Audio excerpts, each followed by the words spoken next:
Country delight buffalo milk start చేసాము. First పిల్లలకి ఇచ్చినప్పుడు కానీ, మేము పెరుగు తిన్నప్పుడు కానీ, మేము చిన్నప్పుడు తిన్న ఓల్డెన్ డేస్ గుర్తొచ్చాయి మాకు. మీగడ కూడా పాలు కాచాక మీగడ బాగా రావడం, అప్పుడు మా చిన్ననాటి రోజులు గుర్తొచ్చాయి అన్నమాట.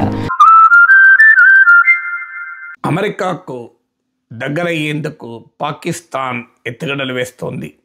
తాజాగా అమెరికాకు పాకిస్తాన్ భారీ ఆఫర్ ఇచ్చింది.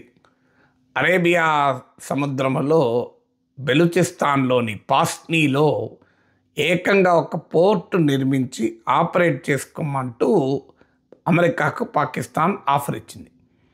దీనికి total investment value $120 crore, $1.2 billion. So ఇది బెలూచిస్తాన్లోని పాస్నీలో ఉంటుంది. అయితే ఇక్కడ ఏది మిలిటరీ పర్పసెస్కు వాడటానికి కాదు, సివిలియన్ పోర్టును ఏర్పాటు చేయడానికి పాకిస్తాన్ ప్రపోజల్ ఇచ్చింది. దీనికి లింక్ అయిన ప్రపోజల్ ఏంటంటే పాకిస్తాన్లో ఆయిల్, గ్యాస్, అలాగే మినరల్స్, ఇతర ఖనిజాలు, రేర్ ఎర్త్ మెటల్స్ను ఎక్స్ప్లోర్ చేయటానికి అమెరికాకు ఆఫర్ ఇస్తుంది పాకిస్తాన్. మీకు ఏకంగా ఇటీవల prime minister Shahbaz Sharif, field marshal Asim Munir అమెరికాకు వెళ్ళినప్పుడు ట్రంప్కు ఇదే విషయాలు చర్చించడమే కాకుండా ఒక వుడెన్ బాక్స్లో రేర్ ఎర్త్ మెటల్స్తో కూడిన వుడెన్ బాక్స్ను కూడా ట్రంప్కు అసీం మునీర్ గిఫ్ట్ ఇచ్చాడు. ఇలా మా దేశంలో మీరు రేర్ ఎర్త్ మెటల్స్ను డెవలప్ చేయొచ్చని. ఈ రేర్ ఎర్త్ మెటల్స్ ముఖ్యంగా defence, technology, automobile, electric vehicles ఇలాంటి వాటిలో కీలకంగా వీటిని వాడుతూ ఉంటారు. అందువల్ల ఇలా ప్రపంచమంతా ఈ రేర్ ఎర్త్ మెటల్స్ కొరకు స్కౌట్ చేస్తూ వస్తుంది. ఇప్పుడు ఈ పాకిస్తాన్ ఇప్పటికే అమెరికాకు చెందిన యునైటెడ్ స్టేట్స్ మెటల్స్ కంపెనీతో $500 million ఒప్పందం కుదుర్చుకుంది. ఈ ఒప్పందం ద్వారా యుఎస్ మెటల్స్ కార్పొరేషన్ కంపెనీ పాకిస్తాన్లో ఆయిల్, గ్యాస్, ఇతర మినరల్స్ను ఎక్స్ప్లోర్ చేస్తూ ఉంటుంది. సో ఇప్పుడు పాకిస్తాన్ ఆఫర్ ఏంటంటే పాకిస్తాన్లోని బెలూచిస్తాన్ ప్రాంతంలో భారీగా ఈ ఆయిల్, గ్యాస్, ఖనిజ నిక్షేపాలు, రేర్ ఎర్త్ మెటల్స్ ఉన్నాయి. బలూచిస్తాన్లో ప్రజలు పాకిస్తాన్ ప్రభుత్వానికి వ్యతిరేకంగా తిరగబడుతున్నారు. Balochistan liberation army.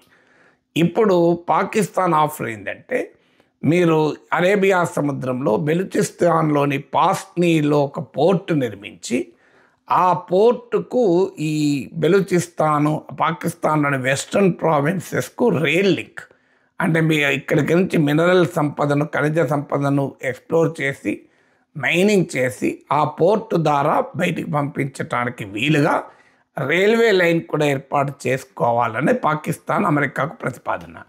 దీనివల్ల ఏంటంటే ఒకటి, అమెరికన్ ఇన్వెస్ట్మెంట్తో పాకిస్తాన్లో ఉన్న ఖనిజ సంపదను ఎక్స్ప్లోర్ చేసి ఉత్పత్తి చేసుకోవచ్చు.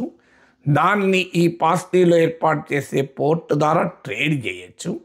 అమెరికన్ ఇన్వెస్ట్మెంట్ ఎప్పుడైతే బెలూచిస్తాన్లో ఉంటాయో అమెరికా స్ట్రాటజిక్ ఇంట్రెస్ట్లలో కీలకమవుతుంది బెలూచిస్తాన్. అందుకే ఇటీవల ట్రంప్ ప్రభుత్వం బెలూచ్ లిబరేషన్ ఆర్మీని తీవ్రవాద సంస్థగా ప్రకటించడానికి కూడా ఉన్న కాంటెక్స్ట్ ఇది. దాంతోపాటు అమెరికా పాకిస్తాన్ బంధం పెరుగుతుంది. భారత్తో వివాదంలో కూడా అమెరికా భారత్కు అనుకూలంగా ఉండదు. ఈ ధోరణి ఇప్పటికే మనకు కనబడుతుంది కూడా. సో ఇక్కడ దీనికి ఇంకో కీలకమైన విషయం ఏంటంటే ఆల్రెడీ ఈ సమీపం బెలూచిస్తాన్లోనే చైనా గ్వాదర్ పోర్టును డెవలప్ చేస్తుంది. ఈ గ్వాదర్ పోర్టు కూడా ఈ బెలూచిస్తాన్లోను ఇప్పుడు పాస్నీలో అమెరికాకు ఆఫర్ చేస్తున్న పోర్ట్, డీప్ వాటర్ పోర్టుకు 100 kilometers దూరంలోనే ఉంటుంది. సో అందువల్ల అటు బెలూచిస్తాన్లో అమెరికన్ ఇంట్రెస్ట్లు, చైనీస్ ఇంట్రెస్ట్లు ఉంటాయి కనుక అమెరికా, చైనాలు కలిసి బెలూచ్ లిబరేషన్ ఆర్మీని అణచివేయడంలో పాకిస్తాన్కు సహకరిస్తాయి. అమెరికాకు కూడా ఇంట్రెస్ట్ ఏంటి అంటే ఆల్రెడీ చైనా పెట్టుబడులు ఉన్నాయి. గ్వాదర్ పోర్ట్ చైనా ఆపరేట్ చేస్తోంది కనుక చైనాకు, అమెరికాకు ఈ ప్రాంతంలో కాంపిటీషన్ ఉంది కనుక అమెరికా కూడా ఆసక్తి చూపటానికి అవకాశం ఉందన్నది పాకిస్తాన్ ఎత్తుగడ. అందువల్ల అమెరికాతో ఇటు చైనాతో డ్యూయల్ డిప్లొమసీ ద్వారా తన స్ట్రాటజిక్ పొజిషన్ను స్ట్రెంథెన్ చేసుకోవాలన్నది పాకిస్తాన్ ఆలోచన. సో దీనికి అమెరికాకు లాభం ఏంటి మరి ఇక్కడ పోర్ట్లో పెడితే అంటే ఇది ఈ బెలూచిస్తాన్ అటు ఇరాన్కు, ఆఫ్ఘనిస్తాన్కు కూడా సరిహద్దు ప్రాంతం.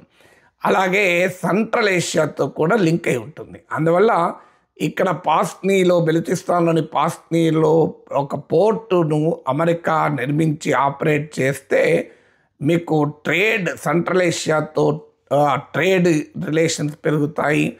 అలాగే సెంట్రల్ ఏషియా అంటే మాజీ సోవియట్ రిపబ్లిక్స్ ఉన్నాయి ఇక్కడ. సో అక్కడ కూడా చాలా ఎనర్జీ రిచ్ ఏరియా అదంతా. సో దాంతోపాటు ఆఫ్ఘనిస్తాన్, ఇరాన్ లాంటి కీలకమైన స్ట్రాటజిక్ ప్రాంతంలో అమెరికన్ ఇన్ఫ్లుయెన్స్ పెరుగుతుంది. ఈవెన్ అరేబియన్ సీలో కూడా అమెరికన్ ఇన్ఫ్లుయెన్స్ పెరుగుతుంది. చైనాకు హోల్సేల్గా పాకిస్తాన్ వెళ్ళిపోకుండా నివారించడానికి కూడా అమెరికాకు ఉపయోగపడుతుంది. అందువల్ల అటు ట్రేడ్ రీత్యా ఉపయోగపడుతుంది, ఇటు స్ట్రాటజిక్ ఇంట్రెస్ట్ల రీత్యా ఉపయోగపడుతుంది. అందుకే ట్రంప్కి ఇది ఆసక్తిగా ఉంటుందని పాకిస్తాన్ ఆలోచన.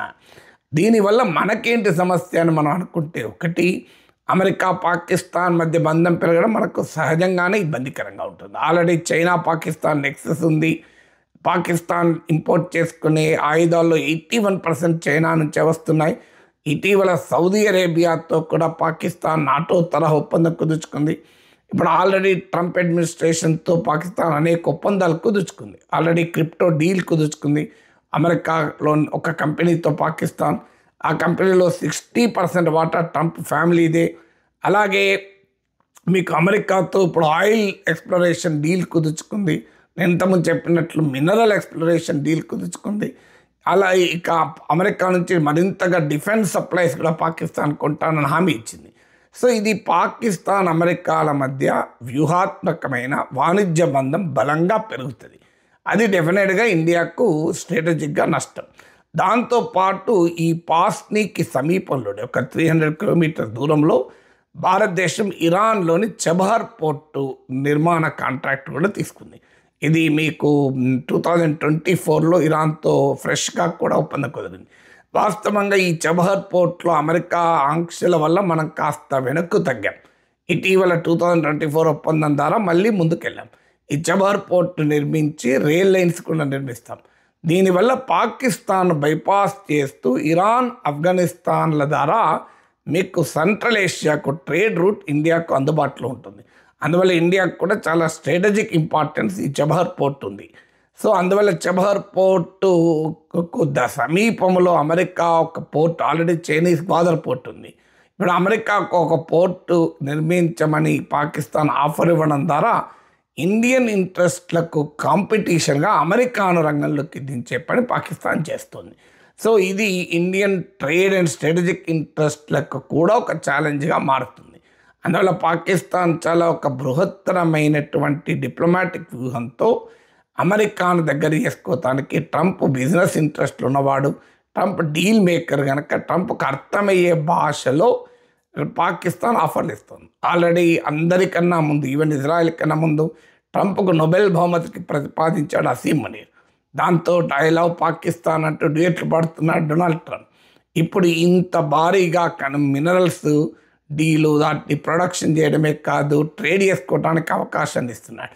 మీరు ట్రంప్ ఎక్కడ చూసినా ఇదే ఒప్పందాలు. మీకు ఉక్రెయిన్తో ఆల్రెడీ మినరల్ డీల్ కుదుర్చుకున్నాడు. మినరల్ రిచ్ గ్రీన్లాండ్ను కావాలని డెన్మార్క్ పైన ప్రెషరైజ్ చేస్తున్నాడు. సో ప్రపంచవ్యాప్తంగా కూడా ఖనిజ సంపద ఇక్కడ ఉంటే, అందులో ముఖ్యంగా oil, gas and rare earth metals ఎక్కడ ఉంటే అక్కడ అమెరికా ఉంటుంది. గతంలో ఉంది, ఇప్పుడు ఇంకా పెరిగింది. అందువల్ల పాకిస్తాన్ ఆ రకంగా తన ఎకానమీని అమెరికా చేతిలో పెట్టి స్ట్రాటజిక్గా అమెరికా సపోర్ట్ను కోరుకుంటోంది. ఇది ఖచ్చితంగా ఇండియన్ ఇంట్రెస్ట్లకు కూడా సవాల్గా మారబోతుంది.